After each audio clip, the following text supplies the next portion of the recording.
Good afternoon, everyone. Just want to give others an opportunity to join the webinar. So we'll start in about 2 minutes. Thank you.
All right, we're going to go ahead and get started. Good afternoon and welcome to the Department of Family and Support Services Legal Justice Fund Legal Services RFP webinar. This RFP released on Friday, August 7th, and the due date for responses is Wednesday, September 9th at 12 p.m.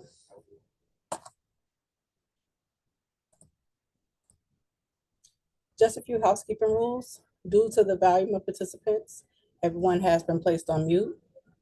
Please submit questions via the questions box and we'll respond to questions at the midpoint and end of the presentation. Please also use the question box to notify us of any technical issues. Please be advised that the webinar is being recorded and anything stated at this webinar is not intended to change the solicitation document. Any changes will be in writing in the form of an addendum issued by the Department of Family and Support Services. The purpose of this webinar is to provide information for the solicitation. A copy of the recording will be posted on the DFSS YouTube channel, along with the link to the recording, and a PDF of the PowerPoint slides will be posted to the DFSS webpage under the Alerts and/or Funding Opportunities tabs. Please give it up to 5 business days to upload.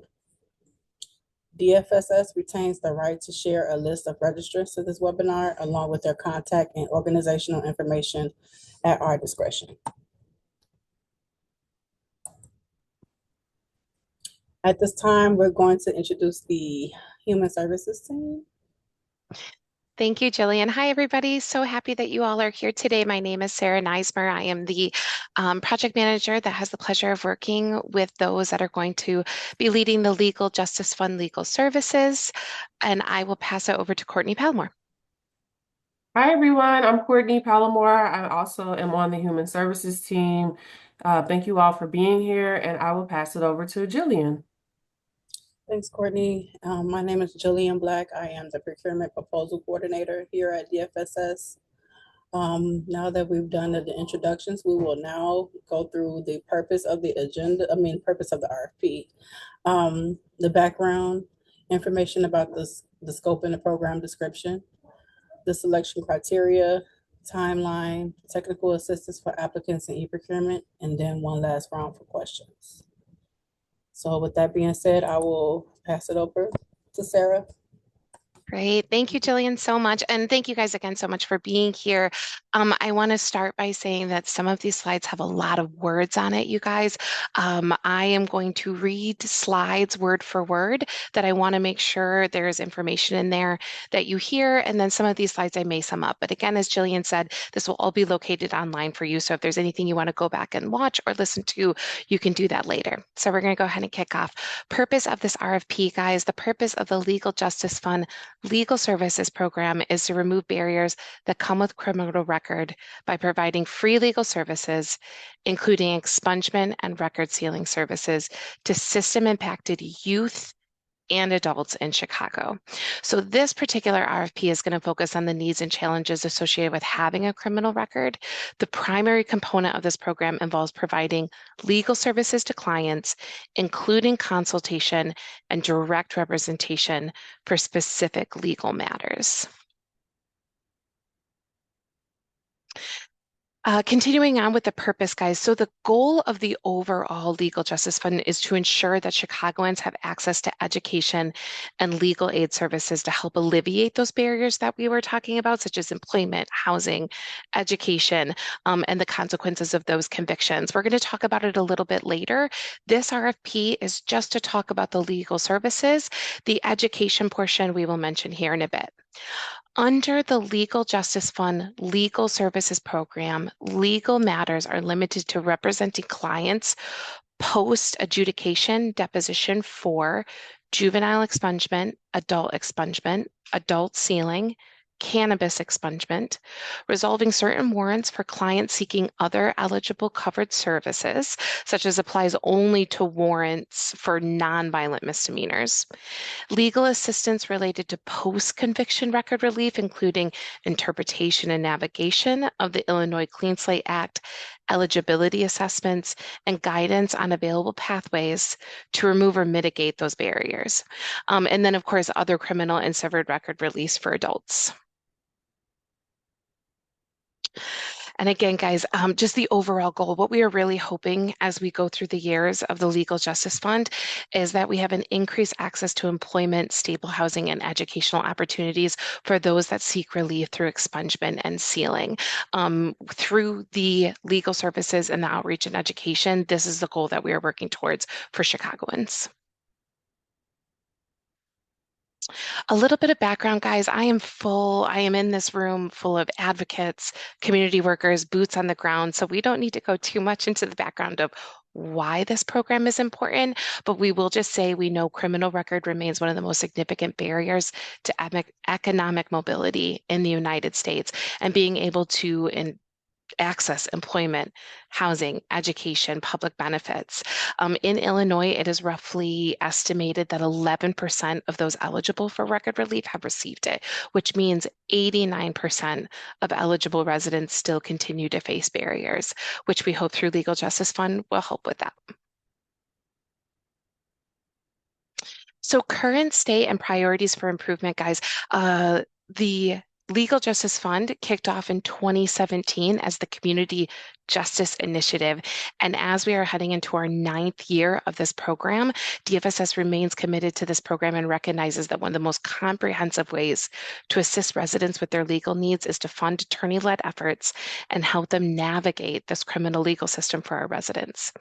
So through my wonderful last couple years that I have had with those that are during the current contract, these lessons that I've learned administrating what is now called the Criminal Justice Legal Service Initiative, the longest name, we have now decided to reiterate this program into 2 separate categories moving forward. So we've reconstructed and split the program into 2 different models, rebranded the program for simpler name recognition, and it's expanding the service area to citywide coverage while maintaining specific focus on the most impacted community areas in Chicago. So just as a little bit more of a background, under CJLSI, the program served 5 designated zones that only covered 56 community areas, but we recognize that individuals head back to all different community areas of Chicago. So now we are expanding our services to citywide.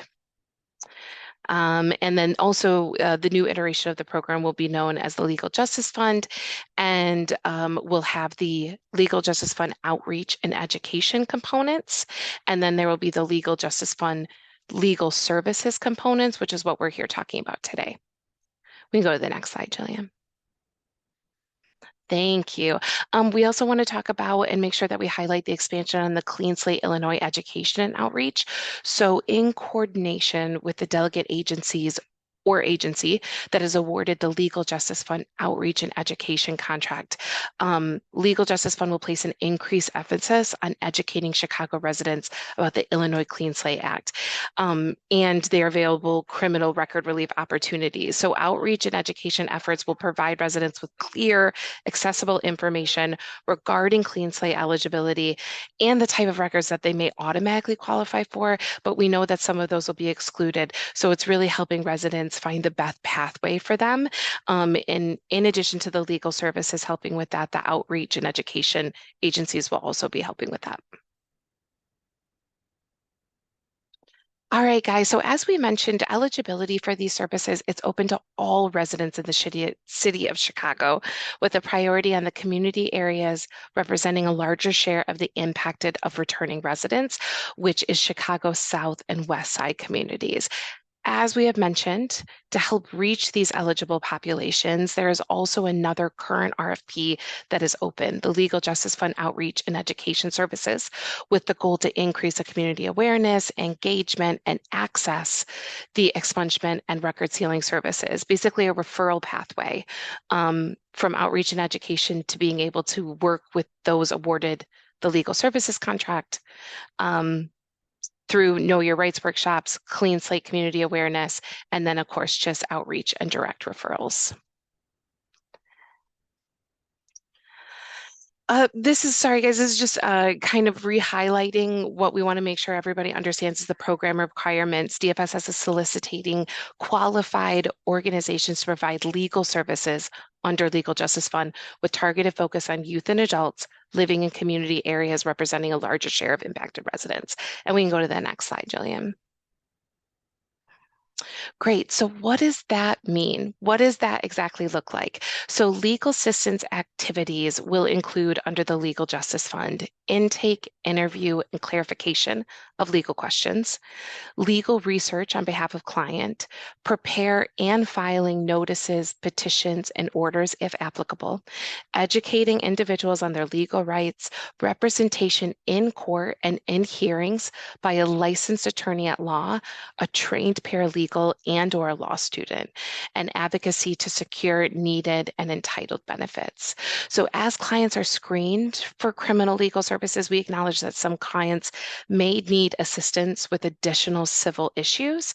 So to ensure that clients are served comprehensively, DFSS will encourage respondents, so those that do respond to this RFP, to provide various civil service supports under the program, including but not limited to child support, curfew violations, employment, healthcare background check waivers, housing issues, public benefit issues, and school suspension and expulsion. So as you guys are putting together your proposed program, if your organizations also provide legal assistance, help with any of these other areas, we would definitely encourage you to include that in your proposal. All right, staff qualifications and requirements, guys. The selected respondents' staffing must include a main point of contact between the respondent's organization and DFSS, which will be me. Supervisory staff, attorneys licensed to practice law in the state of Illinois, paralegals working under the supervision of attorneys, or law students from accredited law schools licensed pursuant to the Supreme Court Rule 711, which we will have a link there if you want to look further into that. Staff can include volunteers and pro bono attorneys and paralegals. Additionally, attorneys must be in good standing with the State Bar of Illinois, must not be the subject of a pending formal complaint before the Illinois Supreme Court Attorney Registration and Disciplinary Commission, and must also carry malpractice insurance. Okay, guys, so how are we going to judge the success of this program? What is DFSS going to look for? So DFSS is going to seek respondents with evidence of strong past performance against desired outcome goals. So some of these performance indicators include 60% of juvenile cases assisted with are expunged with expungement are granted. Excuse me, I'm going to say that again. 60% of juvenile cases assisted with expungement are granted, and 60% of adult cases assisted with expungement or sealing are granted. And to monitor and recognize immediate progress toward these above performance indicators, DFSS intends to track annual output metrics that may include, but not limited to, cases screened for legal services by community area. And of those cases screened, at least 1,200 cases accepted for legal services by case service type, for example, like expungement, sealing, juvenile cases, adult, and by community area. So DFSS intends for this program to serve a minimum of 1,200 cases. And I say cases, not people. So cases across the selected respondents. Respondents must include the total number of cases they intend to serve as part of your proposed program. So I'll just reiterate that. We want a minimum of 1,200 cases. If your organization feels you can serve more, please include your total number in your proposed program. Okay, so just a couple notes, guys, on that line. In addition to performance indicators and output metrics listed in the last slide, DFSS encourages respondents to propose additional indicators and metrics, including those that demonstrate early success and are indicative of participants' progress within your proposed program. And DFSS also encourages organizations that don't anticipate maybe having the capacity to serve 1,200 individuals, 1,200 cases annually to consider partnering with another qualified organization and submitting a joint proposal that demonstrates the collective capacity to meet the program's annual service goals. I just said a lot, guys. I'm going to do a quick summary. Just so the major things are highlighted. So previously known as the Criminal Justice Legal Services Initiative, now heading into 2027 as the Legal Justice Fund. We know the goal is to remove barriers that come with criminal records by providing free legal services and education. And then this is now going to be a citywide program with an emphasis on community areas with a higher percentage of returning residents. Within the contract year, Legal Justice Fund will perform screenings of Chicagoans in need of legal support, and of those screenings, accept a minimum of 1,200 cases. Record relief education and Legal Justice Fund outreach will be completed through a separate contract. Organizations can apply for both RFPs. So if you guys want to apply for legal services and the outreach and education program, please feel free to do so. You just must demonstrate capacity to accomplish this through a thorough citywide program. Okay, guys, bear with me. We're going to read through the criteria. We want to make sure that everybody hears this. These are going to be, as you're putting your proposals together, these are going to be the criteria that we will grade upon. So when we're talking about community involvement, the respondent demonstrates a strong understanding of justice impacted populations served through this program, including the specific communities, demographic groups, geographic areas the respondent plans to prioritize and is seeking to relieve barriers related to criminal records, expungement, sealing, reentry, employment, housing, education, legal system navigation, particularly on the south and west side of Chicago. The respondent describes how their organization has developed specific capabilities and or infrastructure to better serve this intended population. So examples like your legal expertise, language access, specialized staff, cultural competencies, trainings, etc. The respondent demonstrates a commitment to diversity, equity, inclusion, and access in organizational leadership, staffing, hiring practices, and program operations. The respondent demonstrates meaningful community engagement strategies that inform service delivery and improve accessibility to legal services. Organizational capacity. So the respondent demonstrates organizational capacity and staffing structure to operate a citywide legal services program, including staffing positions and their qualifications, and how the staffing structure will sufficiently support the number of clients proposed, minimally 1,200.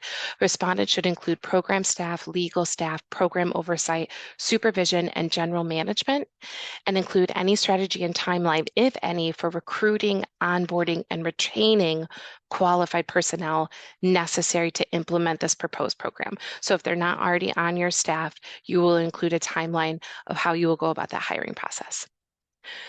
The respondent demonstrates sufficient fiscal controls, reimbursement management capacities, and administrative infrastructure necessary to manage public funding and subcontractors, if applicable. The respondent demonstrates secure data collection, reporting, confidentiality, and quality assurance practices, including the ability to electronically submit timely and accurate reports to DFSS. The respondent describes organizations' experience providing criminal record relief services, including expungement, sealing, cannabis, healthcare worker waivers, certificates of good conduct, and implementation readiness related to the Illinois Clean Slate Act. All right, and the strength of your proposed program, guys. The respondent clearly defines a legal service model that aligns with this scope of work and that's outlined in this RFP, including consultations, direct representation, legal filings, advocacy, and court representation.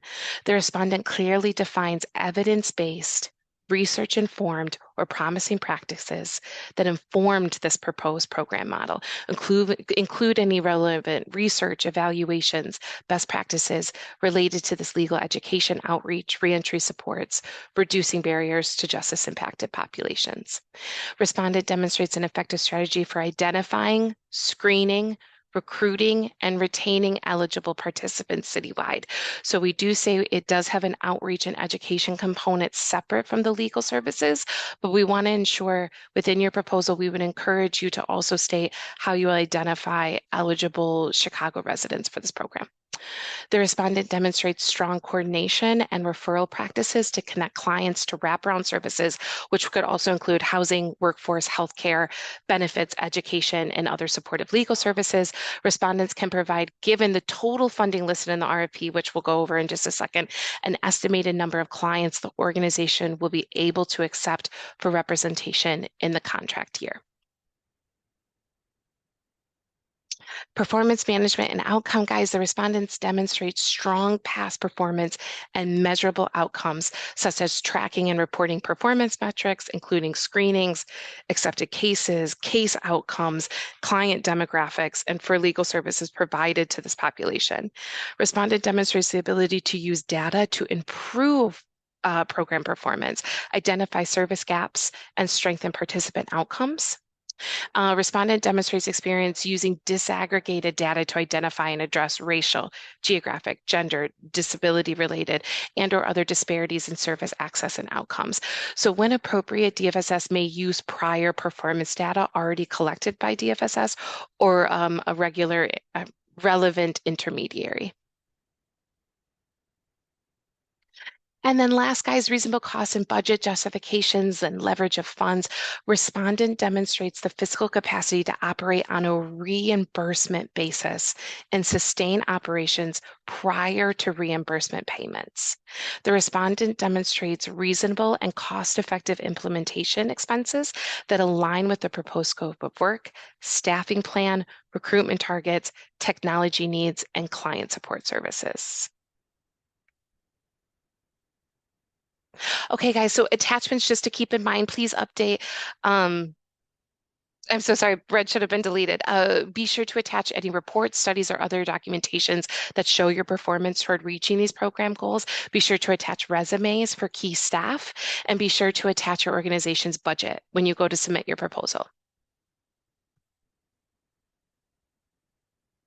Evaluated on the strengths of the proposal and the responsiveness to the selection criteria will be a big thing that DFSS is obviously going to look at as we start to read your proposals.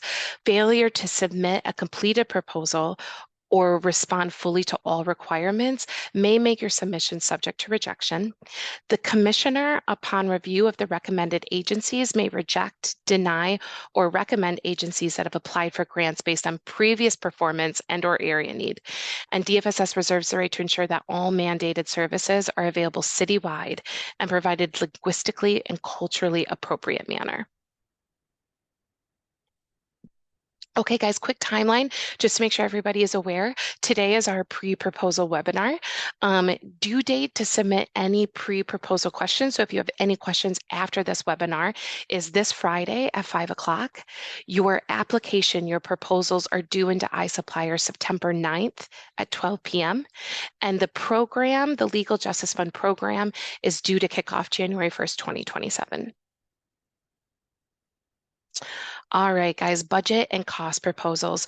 So the contract term will be January 1st, 2027 through December 31st, 2028. So a 2-year contract, but DFSS may extend this term for up to one additional period, not to exceed 1 year. So 2029. The amount for this RFP for 1 year could be $200,000 to $600,000. DFSS anticipates a total of $600,000 will be available for this program annually, and each award will be between the $200,000 and $600,000 annually, depending on the size of the proposed program and the number of agencies awarded. DFSS anticipates funding 1 to 3 agencies. Indirect costs will be capped at 15% unless otherwise indicated by federally approved indirect cost rate letter.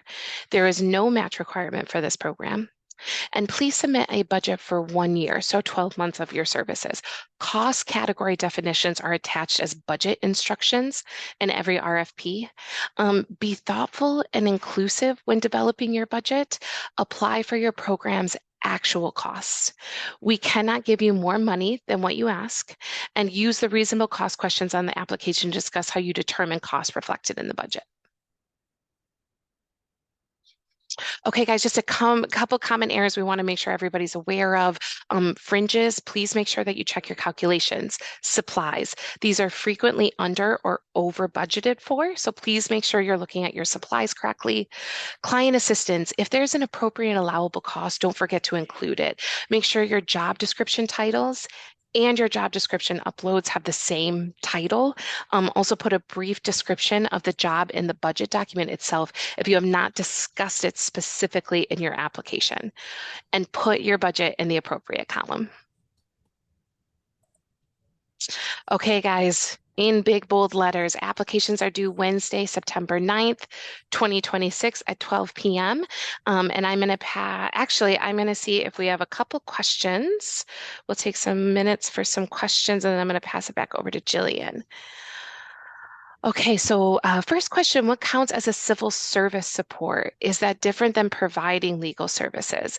Would these services supports be reportable? Will any client screened for record assistance be eligible to receive assistance in those areas? Or does the client have to be accepted for representation in a records matter? That is a great question. So when we talk about those civil service supports, we're really talking about anything that is outside of legal representation. So as we said, we know that clients will be coming to you who also need expungement, sealing, legal representation, but they also may need benefits enrollment. They may need to talk about curfew waivers or SNAP, anything along that lines. So we are just stating that you don't need to just stick to the legal representation. You can also provide services outside of that scope. It is reportable. Sorry, just rereading the question. It will be reportable. DFSS wants to make sure and ensure that the services you all are offering is stated in a report, so we can show the work that you all have done. And any client screened for records assistance be eligible to receive assistance in those areas? Yes. So as we talk about more of the awarded, as you work with clients, it's done individually per organization, but you technically, if a client is issued under the Legal Justice Fund, meaning you're using the funding that DFSS has provided you for this client, you are able to offer them other services. Whether you decide to just provide them legal representation and fund them under something different to give them other services will completely up to you. I will be sure to answer that question in a more formal way online. Is your intention to make one award? We intend to make 1 to 3 awards, depending on proposed program scopes. Only legal services will be funded, correct? Wraparound service must be otherwise funded. Again, we do encourage you to provide full wraparound services to the clients under Legal Justice Fund, and we will be able to provide more information on that. So sorry for my confusion. You mentioned that if we can't serve 1,200, we should look for partners. That makes me think that there will be one award to reach the goal of 1,200 cases. You also mentioned multiple awardees. Do we need to serve 1,200? We are interested in Legal Justice Fund serving a minimum of 1,200 cases. If your organization does not have the capacity to serve 1,200 cases within an annual year, we would encourage you to partner and submit a proposal with a partner organization. Now, if your proposals come in, which is why 1 to 3 agencies could be awarded, if we find that there's not one agency that can serve 1,200 people, we will award up to 3 organizations. But the minimum then would be 1,200 cases, not individually, but combined. And that is the last of my questions, Jillian. I will pass it back over to you. Okay, thanks, Sarah. There will be another pause for questions towards the end of the presentation. And then the question deadline is August 21st at 5 p.m. So I'm going to start off with application tips. Our first most important application tip is to start your application as soon as possible. If you have never done business with the City of Chicago, please register into iSupplier as soon as possible. Review your RFP narratives and application questions closely. Remember that they align with the scope and selection criteria. Please use the information in the RFP for guidance in formulating your answers. There is a 4,000 character limit, which includes punctuation and spaces. Each response is allotted 4,000 characters. Please try not to use the back button on your browser, as you could potentially lose your work. And again, we cannot stress it enough to start your application as soon as you can. And as you're working on it, save it as often as you can.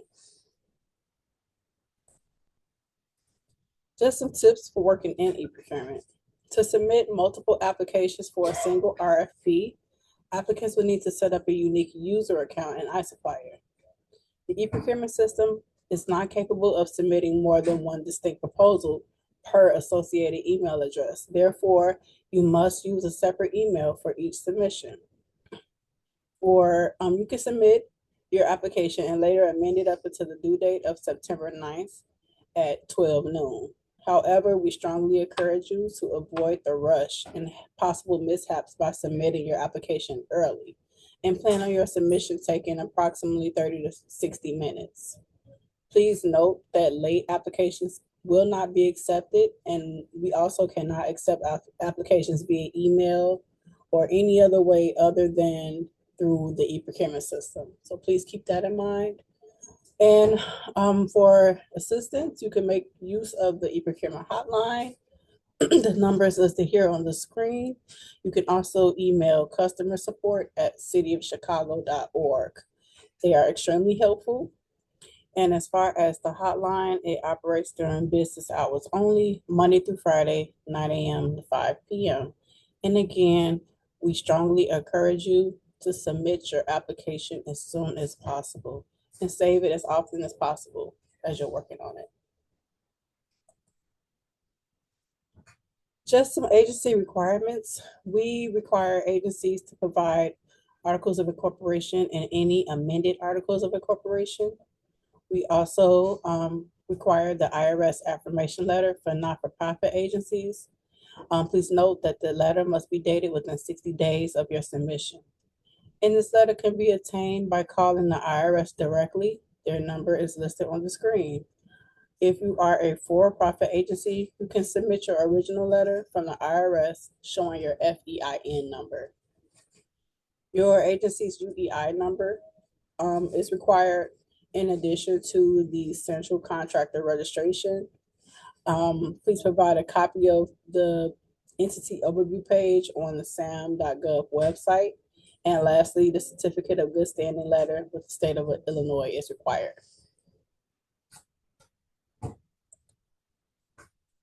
We have a labor peace agreement ordinance, which applies to all DFSS and CDPH delegates that have 20 or more employees working for their organization.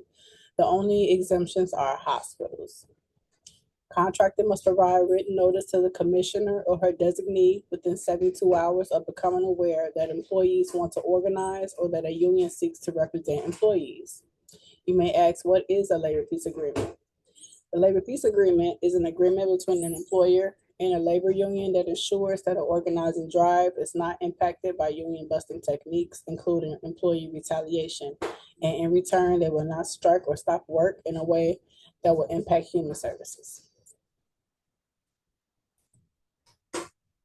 For technical assistance, there is a link to the RFP along with training documents on our DFSS webpage under the alert section. For questions on registration and e-procurement, technical assistance for delegate agencies, please reach out to customer support at cityofchicago.org. Again, they are extremely helpful, and they also can be reached via the help desk. The number is 312-744-4357. We also have training materials, which includes documents and videos on the cityofchicago.org website under online training materials. And at this time, we're going to delve into how to enter your responses and accepting any amendments in iSupplier. So step one for entering your response, you must select Create Quote from the drop-down menu in the actions box, and then you click on Go. This will take you to the application page where you can get started. If the RFP you are interested in has been amended, and in this case it will be, you will need to acknowledge and accept that amendment first before you start or submit your response. So to accept that amendment, you must click on View Amendment History, circled here. Step 1B.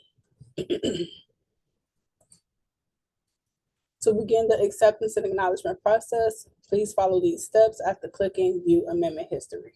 First, you click on the document number. Next, you click on the infinity or eyeglass icon to review the amended changes to the RFP. And then you click on Acknowledge Amendments button to acknowledge receipt of the understanding of these changes and proceed. And by acknowledging the amendment, you are indicating that you are aware of the changes made to the RFP in the amendment. You also acknowledging that you've received any answers and questions, and you're acknowledging that you have received those.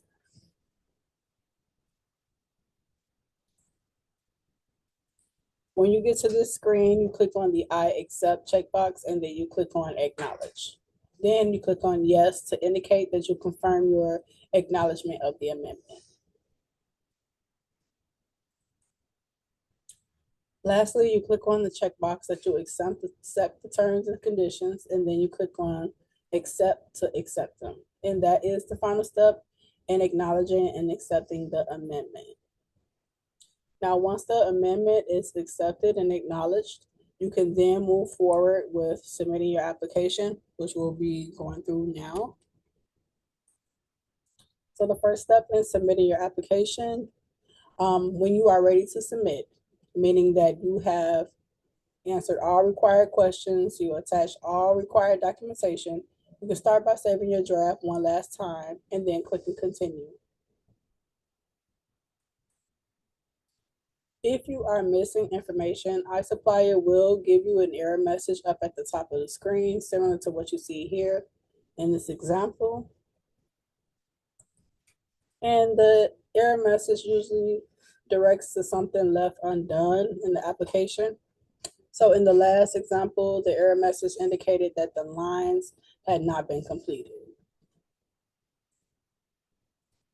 In the example listed here, the error is about an unanswered question in the application, and the quote value refers to your, in this case, missing answer. So once your application is free from errors, you are then ready to proceed and submit. And at that point, clicking Continue should put your application into the review and submit phase. Once you see this screen, this is your last chance to review all of your data and to confirm that everything is accurate. So please use that opportunity to check your attachments and scroll to the very bottom of the screen to see all of your responses. And at the bottom of the screen, you will also be asked to provide an electronic signature. So please be sure to fill in the signature before checking that box. You can then click submit. Now, once you submit your application, you will receive a submission confirmation screen similar to what you see here. The e-procurement system will also send a confirmation email within 24 hours of your submission. However, please feel free to email me if you desire confirmation prior to then. And at this time, we're going to take any leftover questions. And I'm also going to put our contact information up on the screen while we're answering any questions we may have. Thank you, Jillian. I had two other questions that came through. I just wanted to make sure that we got them read out loud. Are clients restricted to a particular zone for someone who logged on late? No, this new iteration of Legal Justice Fund is going to move to citywide programs. So there will no longer be 5 designated zones that clients need to adhere to. And then also, can you clarify whether the 1,200 minimum cases supported with Legal Justice Fund will include supportive non-criminal record cases? So within this scope, again, if you have screened a client and you have accepted them to provide legal assistance, be it representation, consultation, filing, petitions, you have accepted that case and would be counted towards your cases.